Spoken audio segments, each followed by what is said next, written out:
അപ്പുറം കൂട്ടിൽ സോഡിയം വെച്ചേ, ഇപ്പുറം കൂട്ടിൽ മഗ്നീഷ്യം വെച്ചേ. അപ്പുറം കൂട്ടിൽ സോഡിയം വെച്ച്, ഇപ്പുറം കൂട്ടിൽ മഗ്നീഷ്യം വെച്ച്. കണ്ടു കഴിഞ്ഞപ്പം എല്ലാവർക്കും വേണ്ടത് വെള്ളാരം കണ്ണുള്ള വെള്ളിമൂങ്ങ, വെള്ളാരം കണ്ണുള്ള വെള്ളിമൂങ്ങ. ഡിണ്ടിഗി ഡിണ്ടിഗി ഡിങ് ഡിങ് ഡിഗിഡി ഡിങ് ഡിണ്ടിഗി ഡിണ്ടിഗി ഡിങ് ഡിങ് ഡിഗിഡി ഡിങ്. പ്രിയപ്പെട്ട വിദ്യാർത്ഥികളെ, കെമിസ്ട്രിയിലെ മൂന്നാമത്തെ chapter reactivity series and electrochemistry. ഈ പാഠഭാഗത്തിലെ ആദ്യത്തെ പാർട്ട് എന്ന് പറയുന്നത് നമ്മൾ മെറ്റൽസുകളുടെ റിയാക്ടിവിറ്റി ചെക്ക് ചെയ്യുക. സോ ഇൻട്രൊഡക്ഷൻ തുടങ്ങുമ്പോൾ നമ്മൾ ചെക്ക് ചെയ്യാണ് ഇവർ എത്രത്തോളം റിയാക്ടിവിറ്റിയാണ്. അപ്പോൾ നമ്മൾ ക്ലാസ്സിൽ കുറേ കുട്ടികളുണ്ടെങ്കിൽ അതിൽ നമ്മൾ average students, above average students, below average students എന്നാക്കാറില്ലേ?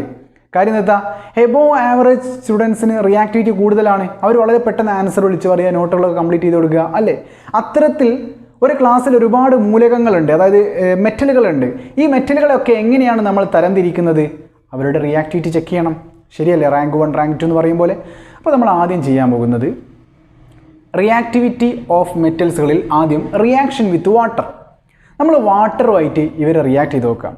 For example, നമ്മുടെ കയ്യിൽ ഇപ്പോൾ സോഡിയം ഉണ്ട്, മഗ്നീഷ്യം ഉണ്ട്, കോപ്പർ ഉണ്ട്. 3 മെറ്റലുകളാണ്. ഏതെല്ലാം? Sodium, magnesium, copper. ഇനി ഞാനൊരു കഥ പറഞ്ഞു തുടങ്ങാം. അത് കറക്റ്റ് നിങ്ങൾ മനസ്സിലാക്കിയാൽ എന്താണ് ആ പാഠത്തിൻ്റെ റിയാക്ടിവിറ്റി എന്ന് നിങ്ങൾക്ക് മനസ്സിലാവും. ശ്രദ്ധിക്കുക. ഒരു സ്വിമ്മിംഗ് പൂളിൽ കുളിക്കാൻ വേണ്ടിയിട്ട് സോഡിയം, മഗ്നീഷ്യം, കോപ്പർ 3 ആൾക്കാർ പോയി. ഓക്കെ, ഒരു സ്വിമ്മിംഗ് പൂളിൽ പോയി. തൊട്ടടുത്ത് വെള്ളം ഉണ്ടല്ലോ. അപ്പോൾ സോഡിയത്തിന് അവിടെ 2 വെള്ളമുണ്ട്, അതായത് ചൂടുള്ള വെള്ളമുണ്ട്, ചൂടില്ലാത്തതുണ്ട്. Normal വാട്ടറുണ്ട്, hot വാട്ടറുണ്ട്. സോഡിയത്തിന് ഏത് കണ്ടാലും പ്രശ്നമില്ല, ഭയങ്കര ആക്റ്റീവുള്ള ആളാണ്. അവന് പെട്ടെന്ന് തന്നെ എന്ത് ചെയ്തു? സാധാ വെള്ളത്തിലേക്ക് ഒരൊറ്റ എടുത്ത് ചാടി. സ്വിമ്മിംഗ് പൂളാണ്ടോ, കുടിക്കാൻ പോയതാ. അങ്ങനെ അവിടെ സ്വിമ്മിംഗ് പൂളിൽ പോയ സമയത്ത് സോഡിയം ഒറ്റ സമയത്ത് ചാടിയതോടുകൂടി സോഡിയം പൊട്ടിത്തെറിക്കാൻ തുടങ്ങി. സോഡിയം വെള്ളത്തിലേക്ക് വീണതോടുകൂടി സോഡിയം പൊട്ടിത്തെറിക്കുകയാണ്. ഭയങ്കര ശബ്ദം, തീയൊക്കെ വരുന്നുണ്ട്. സോഡിയത്തിന് പിന്നെ കാണാനേ ഇല്ല, ഒന്നും ആർക്കും മനസ്സിലാവുന്നില്ല. ആ സമയത്ത് മഗ്നീഷ്യം, കോപ്പർ ഇങ്ങനെ നോക്കി നിൽക്കുക. ഇവർക്ക് എന്തായി സംഭവിക്കുന്നത്? ഇവനെന്ത് പറ്റി? സോഡിയത്തിന് പിന്നെ കാണാനില്ല. പെട്ടെന്ന് പൊട്ടിത്തെറിച്ച് സോഡിയം വെള്ളത്തിലേക്ക് വീണതോടുകൂടി. നമ്മുടെ വെള്ളം എന്ന് പറഞ്ഞാൽ ശരിക്കും ഫയർ എക്സ്റ്റിങ്വിഷർ അല്ലേ, നമ്മൾ തീ അണയ്ക്കാൻ ഉപയോഗിക്കുന്നതല്ലേ വാട്ടർ. പക്ഷേ സോഡിയം വെള്ളത്തിലേക്ക് വീണപ്പോൾ പൊട്ടിത്തെറിച്ചു. ഇവർക്ക് മനസ്സിലാവുന്നില്ല. ഇത് കണ്ടു നിന്ന മഗ്നീഷ്യം ഇങ്ങനെ നോക്കി നിൽക്കുന്ന സമയത്ത് മഗ്നീഷ്യത്തിൻ്റെ കാലിൽ നിന്ന് അറിയാതെ ഒരു ഒബ്ജക്റ്റ് താഴെ പോയി, ഒരു വസ്തു തട്ടിപ്പോയി. ഒരു പാത്രം പോലത്തെ ഒരു സാധനമായിരുന്നു. അതറിയാതെ ഈ വെള്ളത്തിലേക്ക് വീണുപോയി. ആരുടെ കാലുകൊണ്ട്? മഗ്നീഷ്യം അറിയാതെ തട്ടിപ്പോയതാ. അത് വീണതോടുകൂടി ആ വെള്ളത്തിൻ്റെ കളറ് ഫുള്ള് പിങ്കായി, പിങ്ക് കളറായിട്ട് മാറി. അതെന്താ അങ്ങനെ പറ്റിയെന്നുള്ളത് ഇവർക്ക് മനസ്സിലാവുന്നില്ല. സംഭവം എന്താണെന്നറിയോ?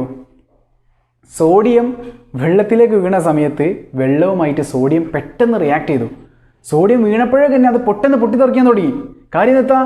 സോഡിയം വെള്ളവുമായി വളരെ പെട്ടെന്ന് തന്നെ റിയാക്ട് ചെയ്തു. പൊട്ടിത്തെറിക്കുന്ന വാതകം ഏതാ? എക്സ്പ്ലോഷൻ ഗ്യാസ് ഏതാ? ഹൈഡ്രജൻ. സോഡിയം വെള്ളവുമായിട്ട് റിയാക്ട് ചെയ്തപ്പോൾ പുറത്തേക്ക് ആര് വന്നു? ഹൈഡ്രജൻ വന്നു.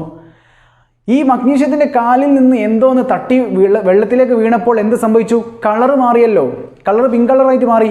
അതിൻ്റെ കാരണം എന്താ? മഗ്നീഷ്യത്തിനോട് അറിയാതെ തട്ടിപ്പോയത് ഫിനോൾഫ്തലിനായിരുന്നു. ഫിനോൾഫ്തലിൻ്റെ തുള്ളി വെള്ളത്തിലേക്ക് വീണതോടുകൂടി വെള്ളത്തിൻ്റെ കളറ് മാറി. എന്തായിട്ട് മാറി? പിങ്ക് കളറായിട്ട് മാറി. ഇങ്ങനെ പിങ്ക് കളറായിട്ട് മാറണമെങ്കിൽ വെള്ളത്തിൽ എന്തുണ്ടാവണം? ഒരു ബേസിക് ക്യാരക്ടർ ഉണ്ടാകണം, അല്ലെങ്കിൽ ബേസിക് ക്യാരക്ടറുള്ള എന്തെങ്കിലും ഒരാൾ വീണിരിക്കണം. കാര്യം വാട്ടർ ഒരു നോർമലാണ്.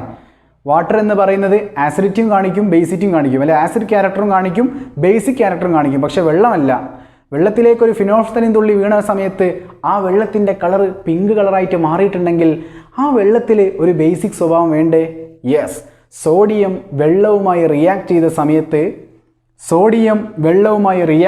സമയത്ത് NaOH, സോഡിയം ഹൈഡ്രോക്സൈഡ്. OH എന്ന് കണ്ടാൽ നിങ്ങൾ മനസ്സിലാക്കണം, ഹൈഡ്രോക്സൈഡ്. എന്താ പറയുക? ഹൈഡ്രോക്സൈഡ്. സോ സോഡിയം വെള്ളവുമായി റിയാക്ട് ചെയ്തപ്പോൾ NaOH, സോഡിയം ഹൈഡ്രോക്സൈഡ് ഉണ്ടായി. അതോടൊപ്പം തന്നെ ആരും കൂടി കിട്ടിയിട്ടുണ്ട്?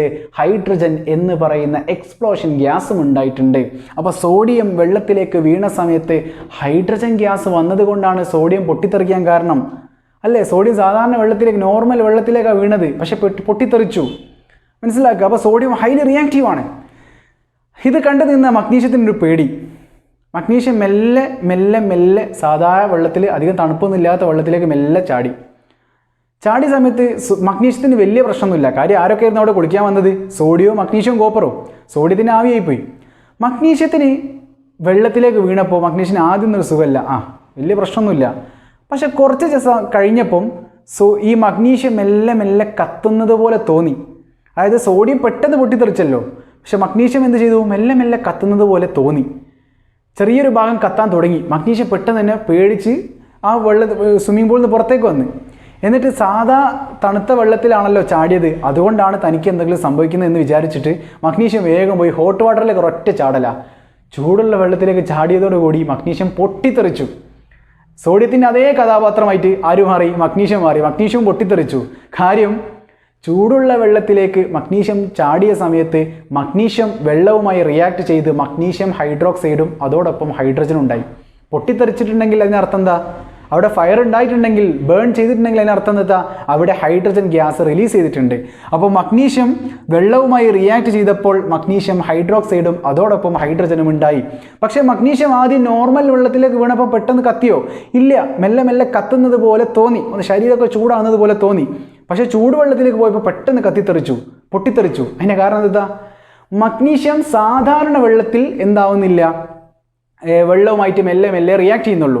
പക്ഷേ ചൂടുള്ള വെള്ളത്തിൽ നന്നായിട്ട് റിയാക്ട് ചെയ്യുന്നുണ്ട്. അതായത് പുറത്തു നിന്ന് ഹീറ്റ് കൊടുത്തു കഴിഞ്ഞാൽ, ചൂടാക്കി കഴിഞ്ഞാൽ, സോഡിയം വെള്ളത്തിലേക്കിട്ട് ചൂടാക്കി കഴിഞ്ഞാൽ പെട്ടെന്ന് റിയാക്ടിവിറ്റി കൂടുന്നുണ്ട്. സാധാരണ വെള്ളത്തിൽ മെല്ലെ റിയാക്ട് ചെയ്യുന്നുള്ളൂ. പക്ഷേ സോഡിയത്തിന് അത്രയുണ്ടോ? ഇല്ല. സോഡിയം സാധാരണ വെള്ളമൊന്നുമില്ല, ചൂടുള്ള വെള്ളമൊന്നുമില്ല, സോഡിയം വീണുമ്പാട് തന്നെ പൊട്ടിത്തെറിച്ചിട്ടുണ്ട്. മഗ്നീഷ്യം അങ്ങനെയല്ല. മഗ്നീഷ്യത്തിന് ഹോട്ട് വാട്ടറിലാണ് കൂടുതൽ റിയാക്ടിവിറ്റി കാണിക്കുന്നത്. സോഡിയത്തിനേക്കാളും എന്ത് കുറവാണ്? മഗ്നീഷ്യത്തിന് റിയാക്ടിവിറ്റി വിത്ത് വാട്ടർ കുറവാണ്. ഇനി ആരാളുള്ളത്? കോപ്പറിന് ഇത് രണ്ടും കണ്ടിട്ട് വലിയ പേടിയൊന്നും വന്നില്ല. കാര്യം ഇവർ രണ്ടുപേരും ഏതായാലും വടിയായി. ഇനിയിപ്പോൾ ഞാനും കൂടിയല്ലേ ഉള്ളൂ, ഒറ്റ ചാട്ടാ. കോപ്പർ സാധാരണ ചാടി, ഒന്നും സംഭവിച്ചിട്ടില്ല. കോപ്പർ എനിക്കെന്താ ഒന്നും സംഭവിക്കാത്തത്? ഇനി ഞാനും കൂടിയല്ലേ പൊട്ടിത്തെറിക്കാത്തതുള്ളൂ, എൻ്റെ 2 ഫ്രണ്ട്സും ചത്തുപോയല്ലോ, ഇനിയിപ്പോൾ ഞാൻ എന്താ ചെയ്യുക? അവൻ വേഗം പോയി ഹോട്ട് വാട്ടറിലേക്ക് ചാടി നോക്കി, എന്നിട്ടും ഒന്നും സംഭവിക്കുന്നില്ല. Copper does not react with water. Copper ചൂടുവെള്ളത്തിലിട്ടാലും നോർമൽ വെള്ളത്തിലിട്ടാലും എന്താകുന്നില്ല, വാട്ടറുമായിട്ട് റിയാക്ട് ചെയ്യുന്നില്ല.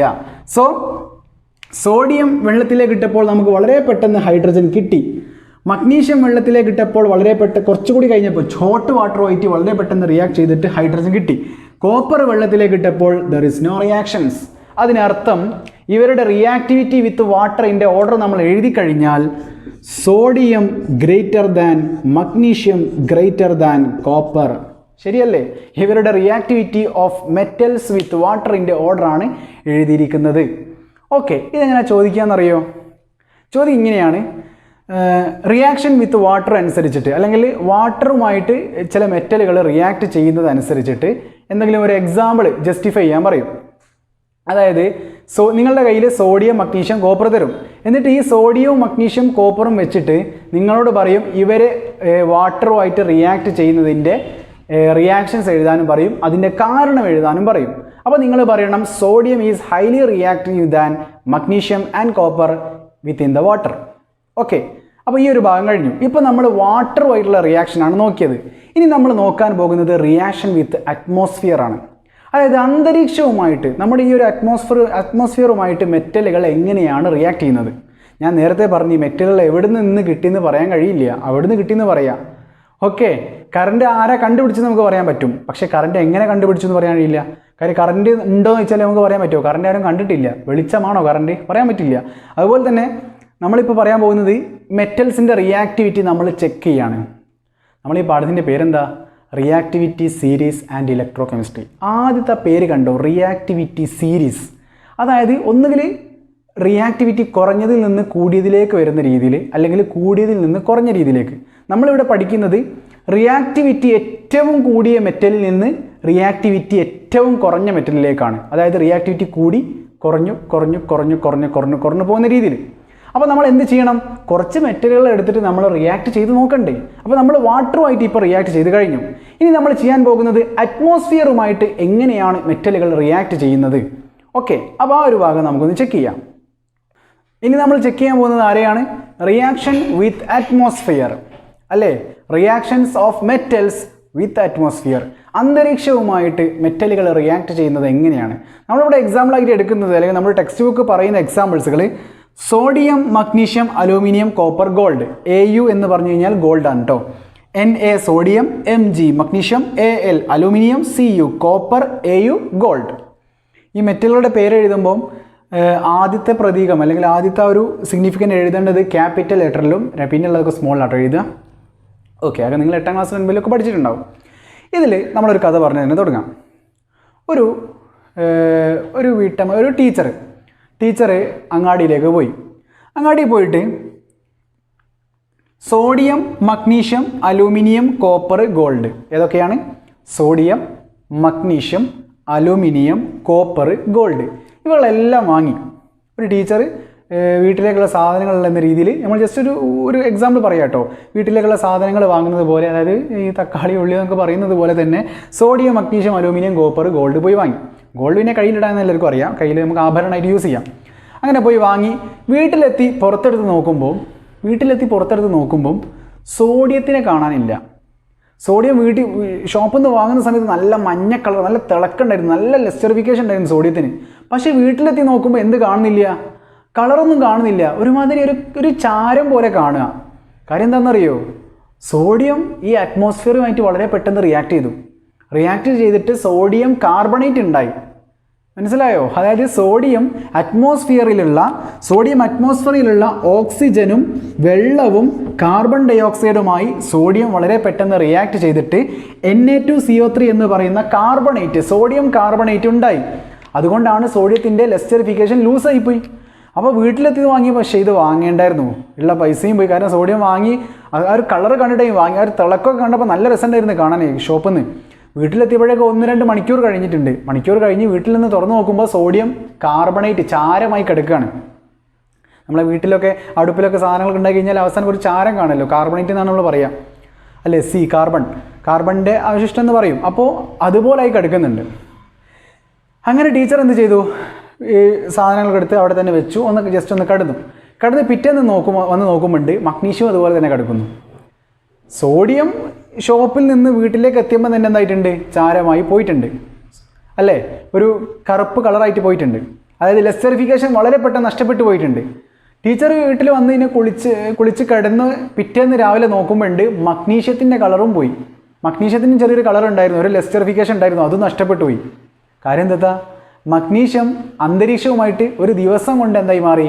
റിയാക്ട് ചെയ്തിട്ട് സ്വന്തം കളർ നഷ്ടപ്പെട്ടു പോയി അല്ലേ? ഇനി ടീച്ചറുടെ കയ്യിൽ ഇപ്പോൾ അലൂമിനിയവും ബാക്കിയുണ്ട്, കോപ്പറും ബാക്കിയുണ്ട്, ഗോൾഡും ബാക്കിയുണ്ട്. അലൂമിനിയത്തിൻ്റെ പാത്രങ്ങൾ നമ്മൾ യൂസ് ചെയ്യാറുണ്ട് അല്ലേ? ഒരുപാട് വട്ടം യൂസ് ചെയ്ത് കഴിഞ്ഞ് ചിലപ്പോൾ 5-6 മാസം കഴിഞ്ഞാൽ എന്തായി പോകാറുണ്ട്? അതിൻ്റെ കളറൊക്കെ പോകാറുണ്ട്. ടീച്ചർ ഈ വാങ്ങിയ സാധനങ്ങൾ ഒരു 6 മാസം കഴിഞ്ഞപ്പം അലൂമിനിയത്തിൻ്റെ കളറും പോയി. പിന്നെ ഒരു വർഷം കഴിഞ്ഞ് നോക്കുമ്പം കോപ്പറിൻ്റെ കളറും പോയി. 1 അല്ല 2 അല്ല 3 അല്ല, എത്ര വർഷം കഴിഞ്ഞിട്ടും ഗോൾഡിൻ്റെ കളറാണ് പോകുന്നുമില്ല. ഇതിനർത്ഥം എന്താ? സോഡിയം ഷോപ്പിൽ നിന്ന് വീട്ടിലേക്ക് എത്തിയപ്പോഴേക്ക് 1-2 മണിക്കൂറുകൾ കൊണ്ട് സോഡിയത്തിന് തൻ്റെ ലെസ്റ്ററിഫിക്കേഷൻ നഷ്ടപ്പെട്ടു എന്നതിനർത്ഥം സോഡിയം അറ്റ്മോസ്ഫിയറുമായി വളരെ വളരെ പെട്ടെന്ന് റിയാക്ട് ചെയ്തു. ഓക്കെ, മഗ്നീഷ്യം ഒരു ദിവസം സമയം എടുത്തിട്ടുണ്ട്. ഒരു ദിവസം സമയം എടുത്ത് കഴിഞ്ഞപ്പോൾ നോക്കുമ്പം മഗ്നീഷ്യത്തിൻ്റെ കളർ നഷ്ടപ്പെട്ടു, ലെസ്റ്ററിഫിക്കേഷൻ ലൂസ് ചെയ്തു പോയി. കാര്യം ഒരു ദിവസം സമയം എടുത്തിട്ടുണ്ട്. ആരാ പെട്ടെന്ന് അറ്റ്മോസ്ഫിയറുമായിട്ട് റിയാക്ട് ചെയ്തത്? സോഡിയം മണിക്കൂറുകൾ കൊണ്ട് നഷ്ടപ്പെട്ടുവെങ്കിൽ മഗ്നീഷ്യം ഒരു ദിവസം സമയം എടുത്തു നഷ്ടപ്പെടാൻ. അലൂമിനിയം 6 മാസം സമയമെടുത്തു, കോപ്പറോ 1-2 വർഷം സമയമെടുത്തു, ഗോൾഡോ എത്ര വർഷങ്ങൾ പോയിട്ടും അതിൻ്റെ ലെസ്റ്ററിഫിക്കേഷൻ നഷ്ടപ്പെടുന്നേ ഇല്ല. അതുകൊണ്ടാണ് ഗോൾഡിൻ്റെ വില കൂടുന്നതും കുറയുന്നതും. ഇതിൽ നിന്ന് മനസ്സിലാക്കേണ്ടത് സോഡിയം ഇവരുടെ റിയാക്ടിവിറ്റി വിത്ത് അറ്റ്മോസ്ഫിയർ നമ്മൾ ഓർഡർ എഴുതി കഴിഞ്ഞാൽ sodium greater than magnesium greater than aluminium greater than copper greater than gold. സോഡിയത്തിന് മഗ്നീഷ്യത്തിനേക്കാളും റിയാക്ടിവിറ്റി വിത്ത് അറ്റ്മോസ്ഫിയർ കൂടുതലാണ്. മഗ്നീഷ്യത്തിന് അലൂമിനിയത്തിനേക്കാളും റിയാക്ടിവിറ്റി വളരെ കൂടുതലാണ്. കോപ്പറിന് അലൂമിനിയത്തിനേക്കാളും റിയാക്ടിവിറ്റി വളരെ കുറവാണ്. ഗോൾഡിന് കോപ്പറിനേക്കാളും റിയാക്ടിവിറ്റി വളരെ കുറവാണ്. അത് ഇവിടുന്ന് ഇങ്ങോട്ട് കൂടി വരുന്ന ഓർഡർ, അവിടുന്ന് അങ്ങോട്ട് കുറഞ്ഞു വരുന്ന ഓർഡർ. അപ്പോൾ ഏറ്റവും കൂടുതൽ റിയാക്ടിവിറ്റി ആർക്കാ? സോഡിയത്തിനാണ്. അപ്പോൾ ഈ സോഡിയം അറ്റ്മോസ്ഫിയറുമായിട്ട് റിയാക്ട് ചെയ്യുമ്പോൾ ആരുണ്ടാവുന്നത് കൊണ്ടാണ്? സോഡിയം കാർബണേറ്റ് ഉണ്ടാകുന്നത് കൊണ്ടാണ് തൻ്റെ ലെസ്റ്ററിഫിക്കേഷൻ ലൂസായി പോകുന്നത്. അതെങ്ങനെയാണ് എന്ന് ചില എക്സാമിന് ചോദിക്കാറുണ്ട്, പ്രത്യേകിച്ച് ഓണം എക്സാമിനൊക്കെ ചോദിക്കാറുണ്ട്. ആ ഇക്വേഷൻസ് എന്ന് പറയുന്നത് ഇതാണ്. സോഡിയം അറ്റ്മോസ്ഫിയറിലെ ഓക്സിജനുമായും വാട്ടറുമായും കാർബൺ ഡൈ ഓക്സൈഡുമായും റിയാക്ട് ചെയ്തതിന് ശേഷം സോഡിയം കാർബണേറ്റ് എന്ന് പറയുന്ന കാർബണേറ്റ് നമുക്ക് ബൈ പ്രൊഡക്റ്റ് ആയിട്ട് കിട്ടുന്നത് കൊണ്ടാണ് സോഡിയത്തിൻ്റെ ലെസ്റ്ററിഫിക്കേഷൻ അറ്റ്മോസ്ഫിയറുമായിട്ട് വളരെ പെട്ടെന്ന് ലൂസ് ചെയ്തു പോകുന്നത്. ഇനി അത് കാണാൻ ഈ ഒരു ഇക്വേഷൻസ് നമുക്ക് കാണാതെ പഠിക്കണം. പക്ഷെ നമുക്ക് എന്ത് ചെയ്യാം, പാട്ടുപാടി പഠിക്കാം. നമ്മളെ രീതിയാണ് അതാണല്ലോ. അതുകൊണ്ട് നമുക്ക് എന്ത് ചെയ്യാം, ആ ഒരു പാട്ട് പാടി പഠിച്ചെടുക്കാം. അപ്പോൾ ഈ സ്റ്റെപ്പ് ഓർത്ത് വെക്കുക. ഇത് ബാലൻസ്ഡ് അല്ല കേട്ടോ. ബാലൻസ് ചെയ്യണമെങ്കിൽ നിങ്ങൾക്ക് ചെയ്യാം. അത് കറക്റ്റ് ഇവിടെ സോഡിയം എത്ര ഉണ്ട്, 2 സോഡിയം ഉണ്ട്, ഇവിടെ 2 ഓക്സിജൻ, ഇവിടെ 2 ഓക്സിജൻ. ആ രീതിയിൽ നിങ്ങൾ ബാലൻസ് ചെയ്താൽ മതി. പക്ഷെ നമ്മൾ ബാലൻസ് ചെയ്യാതെയാണ് ഇക്വേഷൻസ് എന്ത് പ്രൊഡക്റ്റ് എന്ന് അറിഞ്ഞാലല്ലേ ബാലൻസ് ചെയ്യാൻ പറ്റുള്ളൂ. ഇവിടെ ഇപ്പോൾ വെള്ളത്തിൻ്റെ സ്ഥാനത്ത് നിങ്ങളിപ്പോൾ വെള്ളത്തിൻ്റെ സ്ഥാനത്ത് നിങ്ങളിപ്പോൾ കോപ്പർ എഴുതിയിട്ട് കാര്യം ഉണ്ടാവും ഇല്ല. അപ്പോൾ നമ്മൾ ആ ഒരു എലമെൻറ്റുകൾ വെച്ചിട്ട് നമ്മളല്ല കോമ്പൗണ്ടുകൾ വെച്ചിട്ട് നമ്മൾ എന്ത് ചെയ്യുക, പാട്ട് പാടുകയാണ് കേട്ടോ. അപ്പോൾ പാട്ട് ഇതാണ്, നിങ്ങൾ കേട്ടിട്ടുണ്ടാകും വെള്ളിമൂങ്ങ എന്ന സിനിമയിൽ വെള്ളാരം കണ്ണുള്ള വെള്ളിമൂങ്ങ, അതാണ് നമ്മൾ ഈ പാടാൻ പോകുന്നത് കേട്ടോ. അത് ഞാനൊന്ന് പാടിത്തരാം, അതിനുശേഷം ഞാൻ ലിറിക്സ് നിങ്ങൾക്ക് എക്സ്പ്ലെയിൻ ചെയ്ത് തരാം. സോ പാട്ടൊന്ന് ശ്രദ്ധിക്കുക.